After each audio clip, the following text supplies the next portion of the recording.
Before history began to take shape, there was an age when gods and monsters sculpted the face of the world.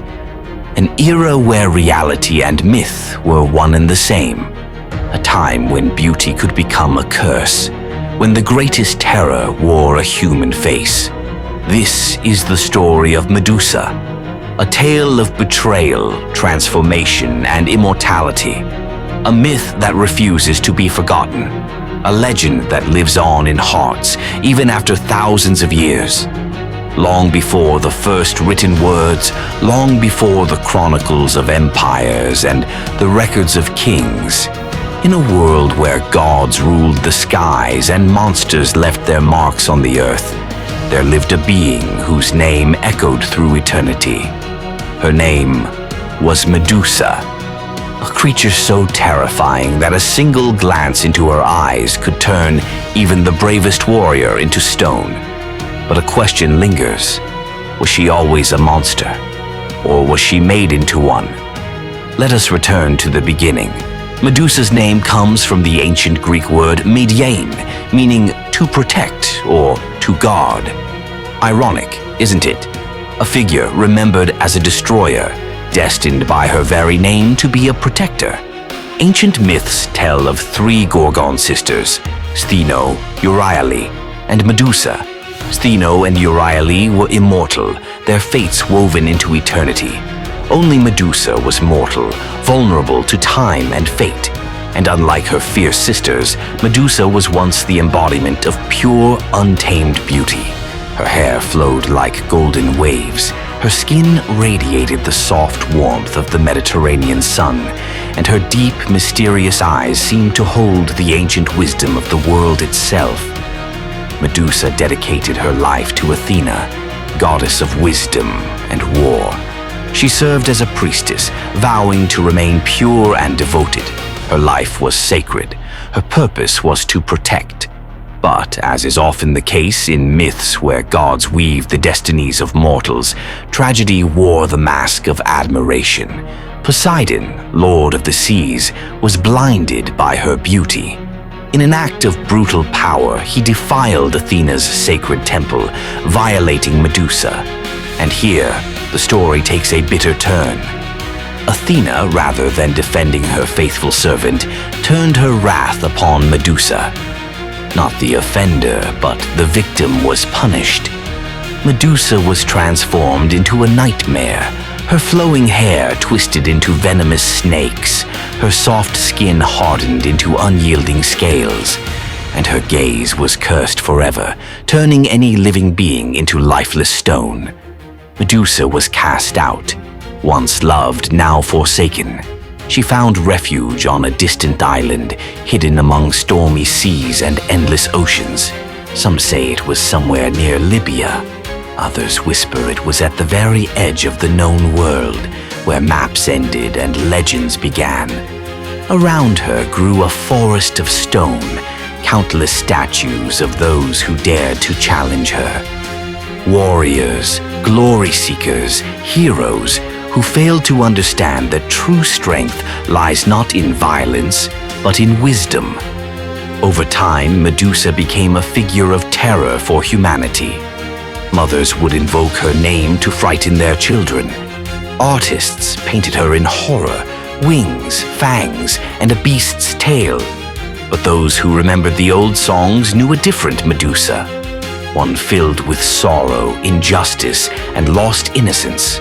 She was a victim of the cruelty of gods and the fear of mortals. King Polydectes, ruler of a small island, devised a cunning plan to rid himself of the young hero Perseus, who stood in his way. He sent Perseus on an impossible quest: bring back the head of Medusa. It was a death sentence. But fate smiled on Perseus. The gods blessed him with tools for his battle against destiny.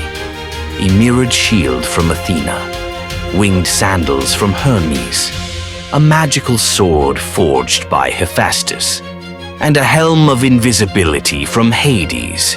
Guided by the will of the gods and the aid of mystical beings, the Hesperides and the Graea, Perseus journeyed across realms where shadows were thicker than night and truth hid behind illusions. He found Medusa in the kingdom of oblivion. There, among statues frozen in eternal pleas, witnesses to her tragic fate, Medusa slept, perhaps for the last time, finding peace.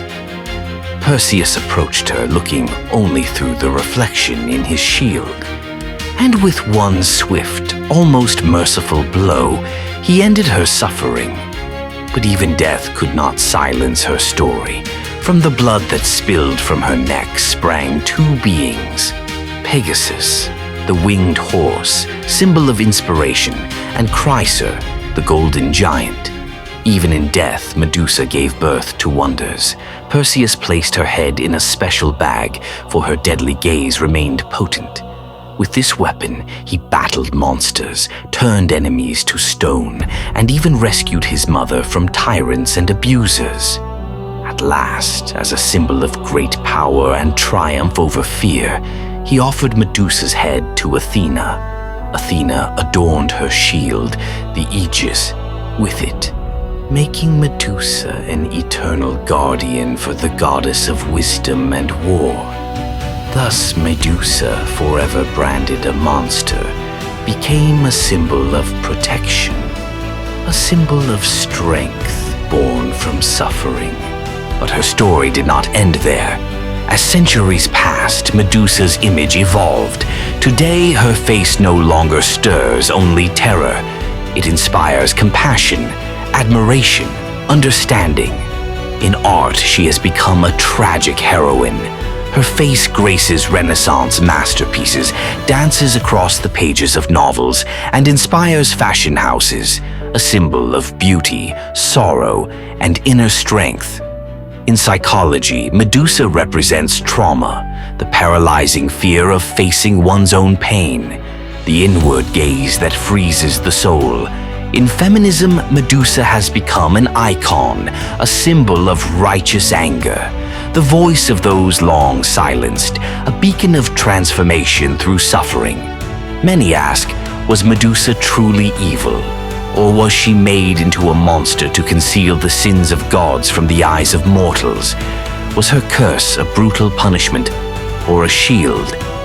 Today, Medusa is everywhere. Her gaze stares at us from clothing, novels, movies. In her silence, a history of struggle. In her eyes, a challenge to the world. She is myth. She is memory. She is defiance. She is the eternal enigma. Not just a monster, but a guardian, a survivor, a living legend that refuses to be forgotten. She was cursed, but through that curse, she achieved immortality. And what about you? Do you believe in legends? Or perhaps you live in their shadow?